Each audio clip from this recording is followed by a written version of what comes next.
সেবা করেছেন? আমি জিজ্ঞেস করেছিলাম তুমি নিজেকে চিনতে পেরেছো কি?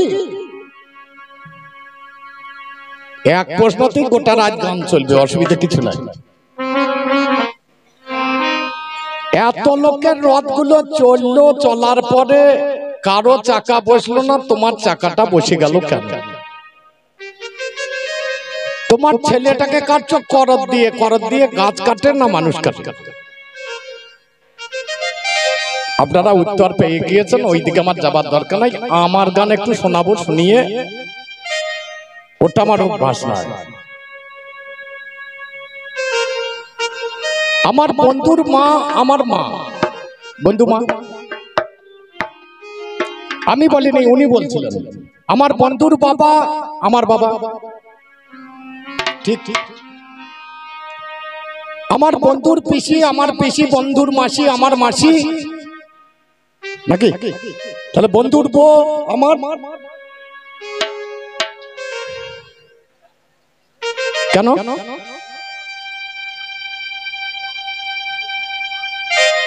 যেখানে সেখানে হাত দিস না, মান থাকবে না। কবি গানের আসল চাই যুক্তি। তাহলে বন্ধুর বোন যদি আমার বোন হয়, বন্ধুর বউ আমার বউ হয়ে যাবে। যদি এসে আসলে প্রমাণ করতে পারো তাহলে আমার অসুবিধা নাই।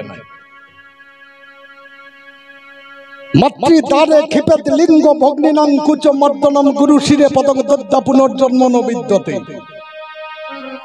মায়ের দ্বারে লিঙ্গ লাগাও, বোনের স্তন মর্দন করো, গুরুর মাথায় লাত মারো, তাহলে আর জন্ম হবে না। আমরা এখানে যতজন বিবাহ করেছি, কাকে বিবাহ করেছি? বোনকে। আমরা যদি বিশ্বপিতার সবাই সন্তান হয়ে থাকি, তাহলে আমিও সেই জগৎ পিতার সন্তান, আমার গিন্নিটাও তো জগৎ পিতারই সন্তান, তাহলে আমাদের সম্পর্কটা কি হবে? চিন্তা করতে হবে। আমার বাবা গুরুমন্ত্র নিয়েছেন। আমি বিবাহের পর আমার বাবা একটা চিঠি লিখে দিয়ে বলছে, আরে তোর গুরু দাদু তো আসেনি, তো একবার যা ওখানে। আমার গুরু বাড়ি হচ্ছে সমতল। গেলাম, বললাম দাদু তুমি তো আমার বউ দেখতে এলে না, তাহলে দেখো বউ। বলে হারে শালা ভালো নাচবো করেছিস। দাদুর সঙ্গে কথাবার্তা হচ্ছে নাতি। চিঠিটা দিলাম, চিঠিটা পড়ি, মাথায় হাত দিয়ে বলছে আর বাবা বলিস, আবার দাদু বলিস না, এবার বাবা বল। কেন? গোটা জীবন দাদু বললাম, আজ বাবা বলবো কেন? তোর বাবা চিঠিতে লিখে দিয়েছে তোকে আর নাচবোকে যেন আমি গুরু মন্ত্রটা দিয়ে দিই। তাহলে আমাকে মন্ত্র দিল, আমার বউকে মন্ত্র দিল, দিল কে? গুরু। তাহলে গুরুটাকে বাবা। তাহলে আমার বাবা যে আমার বইয়ের বাবা, সে আমরা দুজনে কি সম্পর্ক হবে? বিয়ে করেছিস কাকে? বোন কি তো করেছিস, তুই বুঝতে না পারলে আমি কি করব? আসলে তোমার জায়গাটা ঠিক তৈরি হয় না। বলতে বলতে বাবা একটু স্লিপ হয়ে গিয়েছে। ভগবান কৃষ্ণ কাকে বিয়ে করেছে সে দেখার জন্য আজকে কবি গান দেয় নাই, অর্জুন আর কর্ণ গান। ভগবান কাকে বিয়ে করছে সে দেখার অধিকার তোমার নেই, থাকবেও না। এইখানে দাঁড়িয়ে যদি আমি তোমাকে বলি তুমি পুনঃ পুনঃ হরিধ্বনি দিচ্ছ, হুলুধ্বনি দিচ্ছ, এটা তো তোমার চলবে না। কিছু মনে করবেন না, আপনারা দীর্ঘদিন গান শুনছেন। আজ কৃষ্ণের বিপক্ষ লোক হচ্ছে কর্ণ, তাই যদি হয়ে থাকে বারবার হরিধ্বনি দিচ্ছে কেন? দুর্যোধনের পক্ষের লোক যদি কর্ণ হয়, তাহলে হরিধ্বনি দিলেই তো গানটা শেষ হয়ে গেল, তার তো গানের মান থাকে না। তাহলে কৃষ্ণানন্দ হরিবল বলছিস, আবার সেই কৃষ্ণের নিন্দা করছিস, কথাগুলো কেমন হয়ে যাচ্ছে না? আমার বাড়িতে কদিন আগে হরিনাম ছিল। আমার গ্রামে জ্যৈষ্ঠ মাসে হরিনাম হয়। গত বছর আমার দাদা বলছে আরে হরিনামের দলগুলো বলতে হবে তো, বলে আমি বললাম বলে দাও। তো বলছে এবছর মেয়ে ছেলে বলছে, ওই জন্য আমরা বল কেন, 9টাই মেয়ে ছেলে বলে দেবে, একটা কেবল দেখে দধি মঙ্গল করতে হবে। কারণ এদের কাছে দইয়ের ভাঁড়ও নাই, দই যে নাচাবে সে মাহান্তও নয়। মেয়েগুলা হরিনাম করবে ঠিক, কিন্তু মাহান্তও নয়, দইয়ের ভাঁড়ও নাই, এরা ভাঙতেও পারবে না। তাহলে এদের দ্বারা হবে না, দধিমঙ্গল করার জন্য একটা পুরুষের দল রাখ, আর বাদ বাকি বলি। চলে এলো, হরিনাম হচ্ছে, বাবারে কত সুন্দর হরিনাম। গৌর আমার কাঁচা সোনা, হ্যাঁ শোনা গান যা হবে নেচে কাজ দিয়ে দিল। আমি চেয়ারে বসেছিলাম, আর থাকতে পারলাম না। এ বৌদি শোনো, কোথা বাড়ি তোমার? তো বলে 60 পয়সা। আমরা এসো আমার কাছে। তোমার গৌর আছে নাকি? যেটা পড়িয়ে যাবে, ধুলোই পড়লে আর পাওয়া যাবে না। ব্রহ্মরূপ গৌর সেটা পুরুষের অঙ্গে থাকে। আর তুমি যদি উল্টো গান করো তাহলে হবে নাকি? আমার পাল্লাদার অবস্থাটা ঠিক তাই হয়ে গেছে। গৌর কোথা, নাচছে কোথা। তোমার ভূমিকাজ কর্ণে। যেদিন দুর্যোধনকে গন্ধর্বরাজ বেঁধে নিয়ে যাচ্ছিল, সেদিন তোমার পাওয়ারটা কোথা ছিল কর্ণ? সেদিন দুর্যোধনের পাশে ছিলে তুমি, ছিল পিতামহ ভীষ্ম, ছিল গুরুদেব দ্রোণাচার্য। কেউ সেদিন তোমার দুর্যোধনকে বাঁচাতে পারেনি। তখন ডেকেছিল আমাকে, অর্জুন রক্ষা করো। সেদিন বাণ মেরে তাকে পরাজিত করিয়ে দাদার যা কিছু সামগ্রী ফিরিয়ে দিয়েছিলাম আমি। বীরত্ব কোথা ছিল তোমার? মুখে তো খুব বলছে, বলে যেখানে গিয়েছে বিয়ে করছে, বিয়ে এমনি এমনি মানুষের দেবে নাকি? বউ পোষা তো সস্তা নয় দাদা গো। বউ পুষতে গেলে দুটো জোর চাই, প্রথম চাই মনের জোর, আর দ্বিতীয় চাই ধনের জোর। মনের জোরও থাকতে হবে, ধনের জোরও থাকতে হবে, তাছাড়া বউ ভাত খাবে না। কি বলেন আপনারা? ঠাকুর মশাই কি বলেন? গত বছর পুজোর সময় আমার গিন্নি বলে 5000 টাকা দামের শাড়ি নেবো, আমার 4টে বউ। যদি 5000 টাকা লাগে, 1000 টাকা লাগবে। যদি ধন না থাকে কাপড় কিনবো কিসে? কেউ উল্টো করে ভেবেন না, উল্টো করে ভাবলে তো আমার দোষ নয় নাকি? কবি গান খুব রসের গান। হরিনাম আরম্ভ হয়ে গেল, হরিনামে ধুলো হচ্ছে, একদল করে খাচ্ছে। ছেলেগুলো বলছে আমরা চাটনি করলে হয়তো না করগা। প্রথম ব্যাচ বসেছে, প্রথমে দিতে গিয়েছে চাটনি, তা বলছে একটা আমের আটি হবে না? বলে হবে। একটা হরিনামের দলে 15 থেকে 17টা লোক থাকে। আটি সবাই যদি বলে আমের আটি দাম, আটি ক কেজি ছিল? এক ব্যাচে আটি শেষ। আটিগুলো একটা বালতিতে ভরে এক ভদ্রলোক ফেলতে গিয়ে যেমন সময় দ্বিতীয় ব্যাচে চাটনি পড়ছে। প্রথমেই চাটনি দিতে বলছে একটা আমের আটি হবে না? যে দেবে সে বলতে যাচ্ছে হবে না, তখন যে ফেলতে গিয়ে বলছে হবে। বলছে কি করে হবে রে, মাল তো নাই। বলছে হবে, দাঁড়া।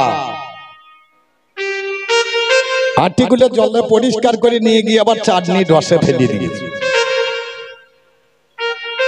দ্বিতীয় ব্যাচে আবার চলে গেল, তখন আর ফেলতে যায় না, ওইখানেই জলে পরিষ্কার করে নাই, আর মারলে ফেলিয়ে দেয়। 8 ব্যাচ চলে গিয়েছে, শেষ ব্যাচে মূল গাইন মশাই প্রথমেই বসেছে। সব খাওয়া দাওয়ার পরে চাটনি দিতে গিয়েছে, বলছে একটা আমের আটি হবে না? বলছে মূল গাইন মশাই হবে, কিন্তু আর মাছ থাকবে না। এর আগে নজমাই চুষে যারা মারি কিছু থাকবে। কর্ণের অবস্থাটা ঠিক এই জায়গায় দাঁড়িয়েছে। অল্প করে ব্যাখ্যান বলবো না, অত্যন্ত বাজাও আমার ঢোল। একবার উচ্চ স্বরে কৃষ্ণ প্রেমানন্দে নিতাই গৌর হরি বল, হরি বল, হরি বল। না না না না না না।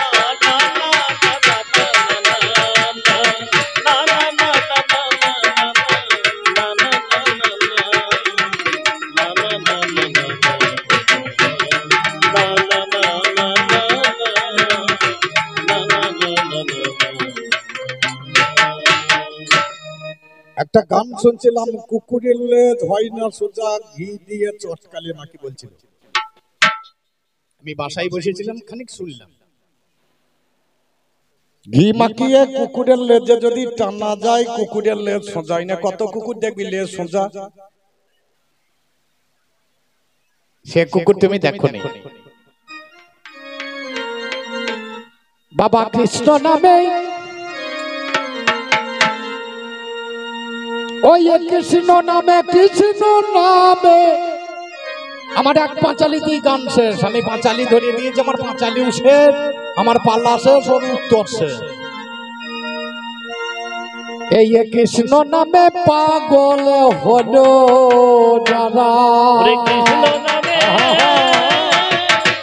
পাগল হলো যারা, কৃষ্ণ নামে পাগল হলো যারা, ও ভাই কৃষ্ণ নামে পাগল হলো যারা, দেখো কৃষ্ণ নামে পাগল হলো যারা, ও ভাই কৃষ্ণ নামে পাগল হলো যারা, দেখো কৃষ্ণ নামে পাগল হলো যারা। নাহং তিষ্ঠামি বৈকুণ্ঠে যোগিনাং হৃদয়ের নচ, মত ভক্তা যত্র গায়ন্তি তত্ত্ব তিষ্ঠামি হে নারদ। ভিতরে ঢুকে যান।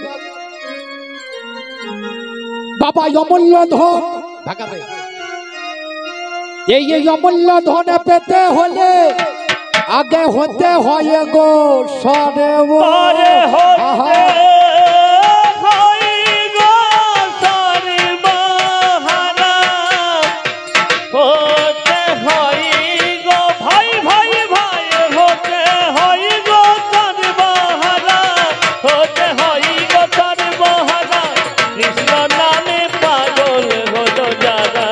দেখো কৃষ্ণ নামে পাগল হলো যারা, দেখো কৃষ্ণ নামে পাগল হলো যারা। আগে নিজেকে গোবিন্দের পদে সমর্পণ করতেছে, কথা ছাড়া হবে না। আগে গোবিন্দের কাছে যাবার মতো একটা রাস্তা আছে, সেই রাস্তাটা অনুভব করো। তিনি বললেন নাহং তিষ্ঠামি বৈকুণ্ঠে যোগিনাং হৃদয়ের নচ, মত ভক্তা যত্র গায়ন্তি তত্ত্ব তিষ্ঠামি হে নারদ। আমি বৈকুণ্ঠে থাকি না, আমি যোগীদের হৃদয়ে থাকি না, আমার ভক্তরা যেখানে গুণগান করে আমি তথায় অবস্থান করি। তাহলে এই অমূল্য ধন কৃষ্ণ ধনকে মূল্য দিয়ে পাওয়া যায় না, একে জোর করে পাওয়া যায় না। ওমা, এই ভগবানকে পেতে হলে, ভগবানকে জানতে হলে, ভগবানকে চিনতে হলে জোর করে হবে না, জোর করে হতে হবে। একে জোর করে নয়, জোর করে হয়। তার জন্য অমূল্য ধনকে মূল্য দিয়ে পাওয়া যায় না। একই কথার কত অর্থ দেখুন। কৃষ্ণকে কে না চায়, বলে কৃষ্ণকে কে না চায়, তার ভক্ত না চায়। কৃষ্ণকে কে না চায়, কৃষ্ণকে পয়সা দিয়ে কিনবে। আবার বলছে কৃষ্ণকে কে না চায়, বাবা কৃষ্ণকে সবাই তো চায়। লক্ষ্যগুলো আগে করো, আগে ভাষাগুলো লক্ষ্য করো, তাছাড়া বুঝতে পারবে না। আমি বলেছিলাম ওর খুব রাগ হয়েছে। তুমি জন্ম নিলে যে ঘরে, তুমি ব্রাহ্মণের ছেলে বলে পরিচয় দিলে কেন? তো আমাকে বলছে তোমরাও তো ব্রাহ্মণ সেজেছিলে, আমরা 12 বছর ব্রাহ্মণ ছিলাম। আমরা যখন অজ্ঞাতবাসে ছিলাম তখন আমাদের বিবাহ হয়নি। খাতা খুলে দেখবেন, জন্মনাং জায়তে শূদ্র সংস্কার দ্বিজোচ্যতে বেদ পাঠে ভবেত বিপ্র ব্রহ্ম জানতি সব্রাহ্মণ। তাহলে আমরা যদি লক্ষ্য করে দেখাই তোমাকে, আমরা যতদিন ব্রাহ্মণ বেশে ছিলাম ততদিন আমরা ব্রাহ্মণই ছিলাম। তুমি যদি বুঝতে না পারো আমি কি করব? নামে যার অভিরুচি অসুচি হয় রে সুচি, ছিল বাল্মীকি মুচি বৈষ্ণবের সেবা। নামে যার অভিরুচি অসুচি হয় রে সুচি, ছিল বাল্মীকি মুচি বৈষ্ণবের সেবা। ও যার চরণ ধরে করে সেবা, ও যার চরণ ধরে করেন সেবা, স্বয়ং পাণ্ডব।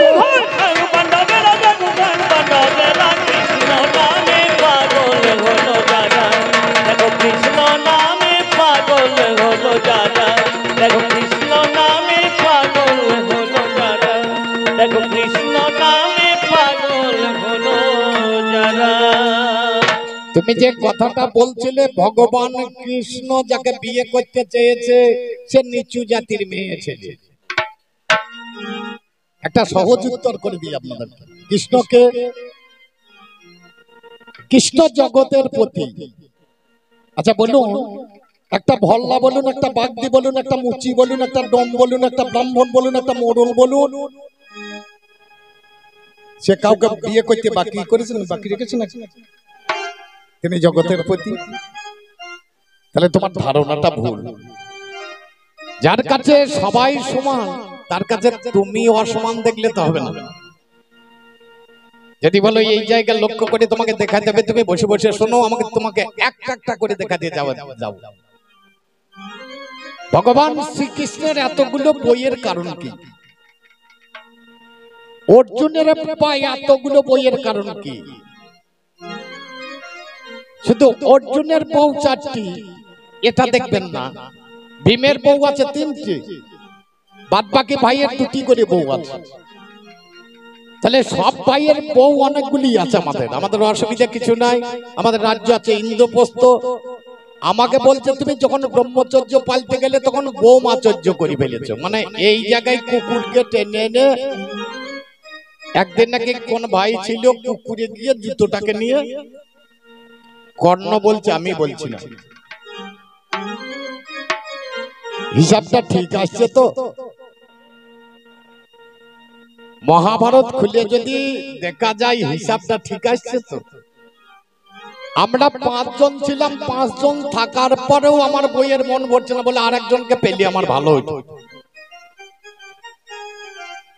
কর্ণ সেটা তুমি জানো না। আমার বউ ইঙ্গিতে জানিয়েছিল কিন্তু সেটা আমরা বুঝতে পারি নাই। তোমাকে পরে শেষের জায়গায় দাঁড়িয়ে ও কথাটা আলোচনা করে দেবো, এখন আলোচনা করলে হবে না। তবে চলো দেখি ওই পথে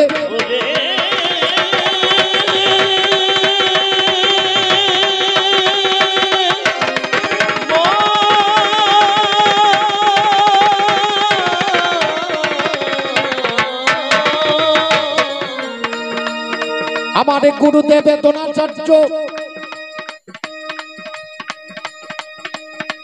আমার গুরুদেব দ্রোণাচার্য একদিন আমার কাছে কয়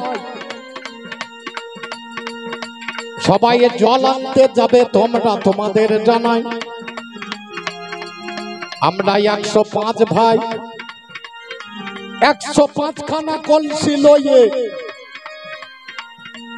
জল আনতে গিয়েছিলাম জানাই কথা কইয়ে।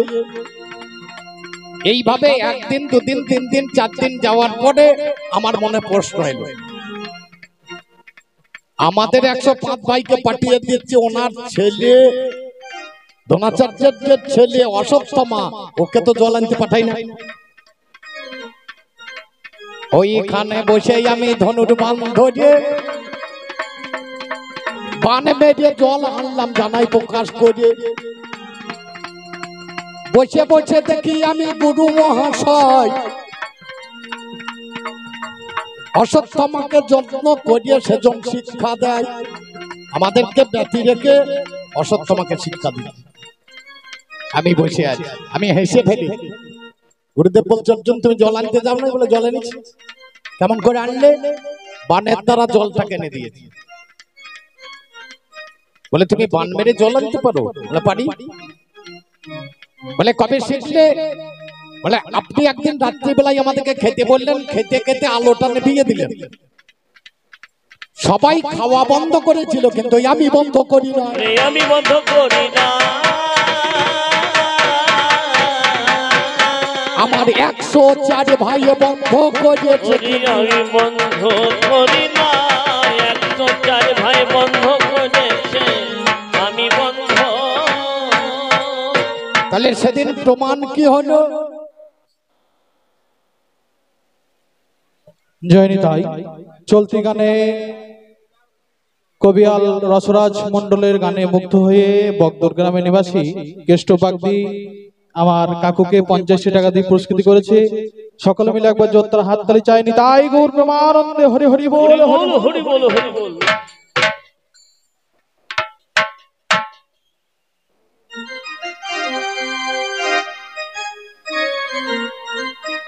আমাকে না দিয়ে কর্ণকে দেয় ভালো ছিল।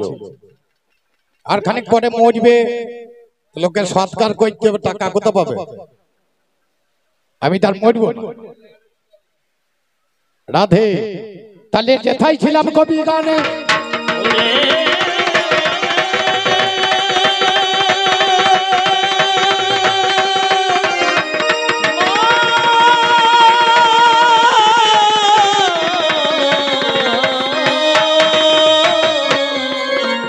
আমার গুরুদেবে জোনাচার্য জিজ্ঞাসা করিল,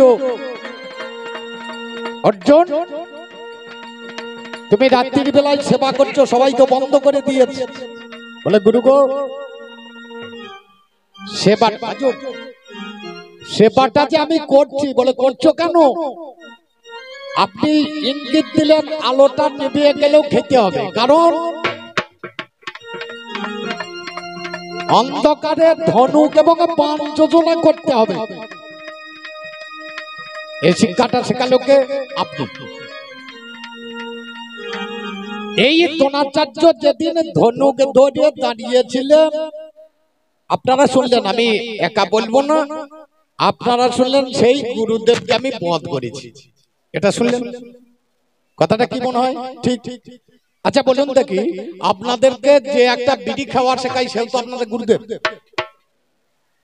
তাকে মারলে দোষ হবে নাকি?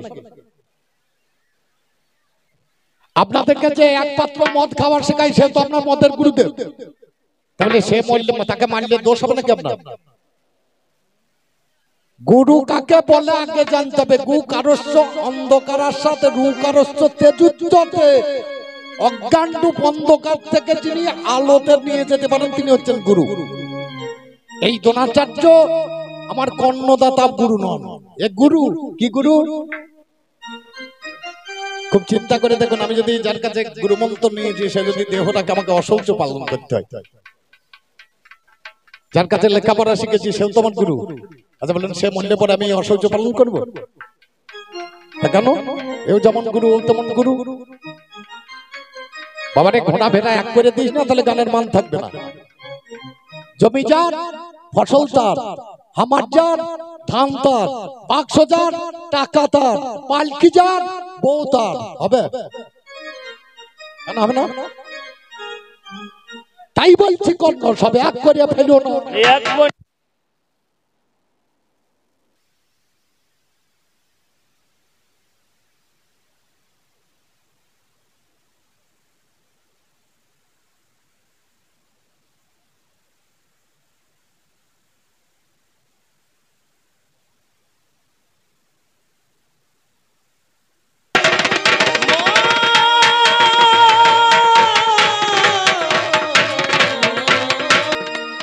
কেন মরে দ্রোণাচার্য?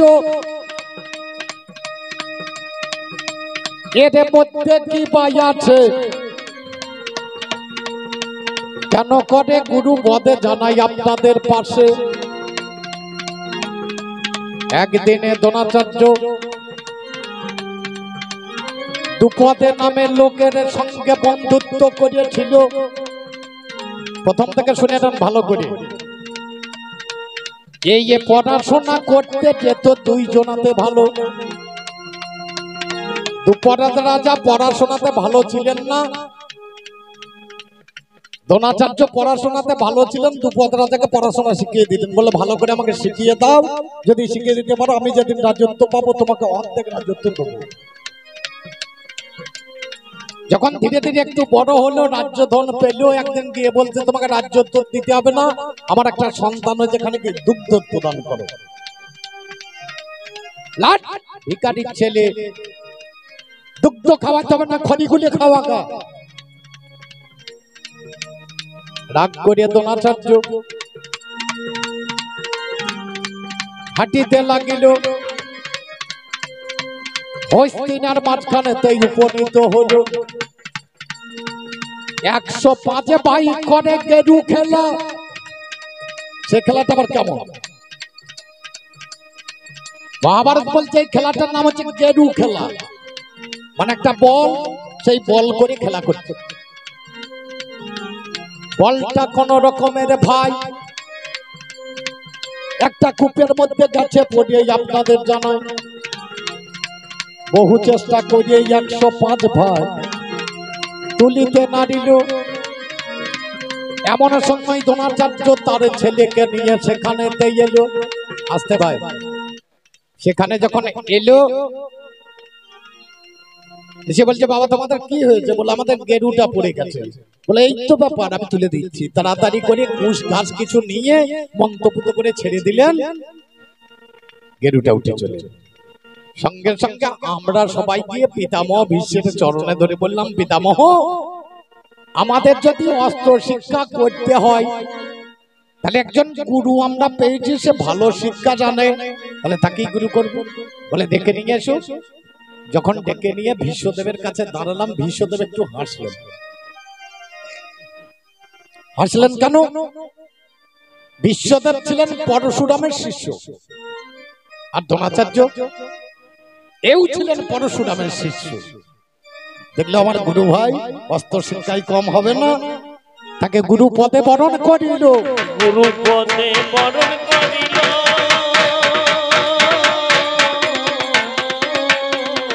তাহলে খুব চিন্তা করে দেখুন, সেই গুরু যেই অর্জুনকে এত ভালোবাসে, একদিন একটা বৃক্ষে, মরা বৃক্ষের কাছে নিয়ে গিয়ে উঁচু ডালে একটা ভাস পাখি বসিয়ে দিয়েছে।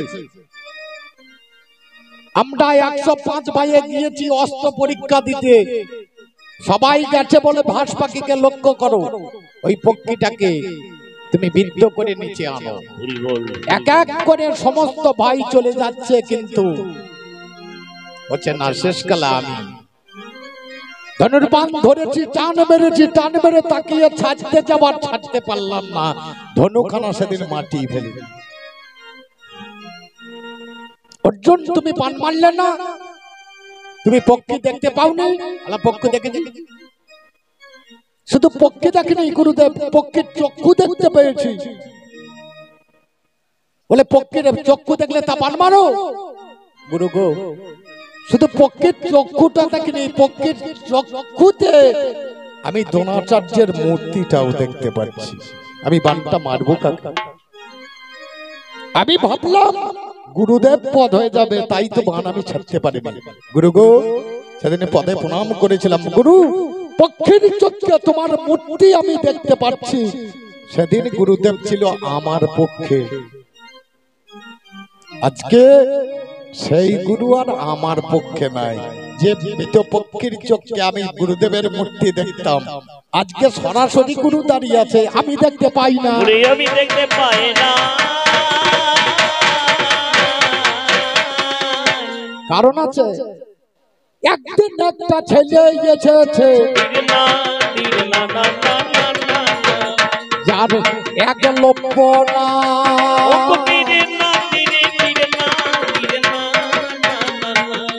ও ধনুর্বাণে শিক্ষায় আমি করিব,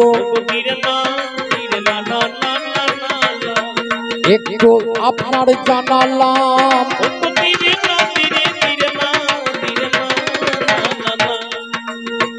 দ্রোণাচার্য বলে বাছারে কি নামে ধরো তুমি, সত্য কথা প্রকাশ করো, দেখো শুনেব বাবা আমি। ছেলে বলছে আমার নাম একলব্য, আমি হিরণ্যধনু ব্যাধের পুত্র। নাকি সত্যই কি তাই? মাস্টার মশাই, হিরণ্যধনু ব্যাধের পুত্রই কি একলব্য?